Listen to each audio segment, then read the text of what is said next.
Hello and welcome to the Teacher's Staff Room. This is a new series where we have student snapshots looking at particular business subjects that may appear in your qualifications. This first snapshot is on costs. In this particular video, we're going to learn how to define costs and calculate costs, and we break them down into fixed costs, variable costs, and then we can calculate the total costs of a business. So what are costs? Costs are the expenses a business incurs when producing and supplying products and services to customers. Fixed costs, these are the costs that have to be paid even if the business produces or sells nothing. For example, it could be rent, salaries, advertising, utility bills. Fixed costs or overheads, or sometimes referred to as running costs, are paid and will stay the same and do not vary with the level of output, and that means how much the business produces. If we look at a fixed cost diagram, you will see that the fixed costs stay the same no matter how many units the business produces. Here's some practice. Some exam questions will ask you to add up all of the fixed costs for a business, and that's the example here.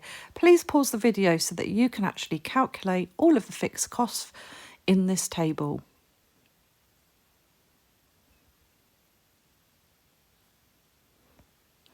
Well done, yes. If you added the rent, insurance, utilities, office supplies, recycling and salaries, it should come to £6,850. So well done if you got that correct. The next one we're going to look at is variable costs. These are the costs that are directly linked to the level of output of the business. So for example, if the output doubles, the variable cost doubles. If the output halves, the variable costs half. If the output were zero, no variable costs would be incurred. Examples of variable costs include raw materials, packaging costs, possibly direct labour, for example, paying overtime. What I like to do when I explain this to my students is to imagine you were making teddy bears.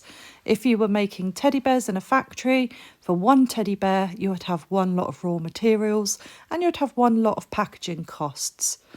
Then, if you make two teddy bears, you'll have two lots of raw material costs, two lots of packaging costs. And then three, it would be three lots of cost, four will be four lots of costs. So each time you make a new teddy bear, i.e. your output, the costs increase in line with that output. That's shown on this diagram, a variable cost diagram on the page, where you see it as a diagonal line which shows that it's directly linked to your output.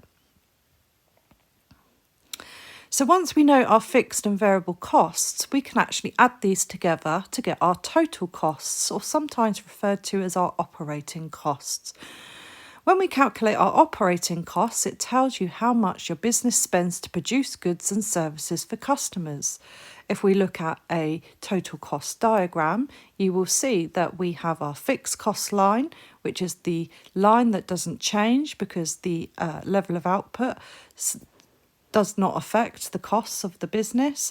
And then we have our variable costs, and as we now know that they change as we increase our output with our raw materials and how much we produce, and then we add them together and we can then see the third line, which is the total cost line.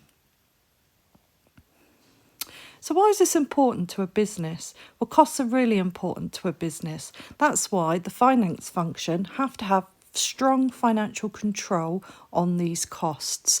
They do this by budgeting the spending for all the functions within a business.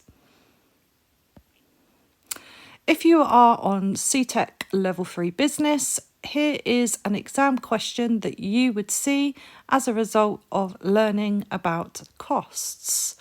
You can pause this video so that you can have a go at answering this, and the question will be on the next slide.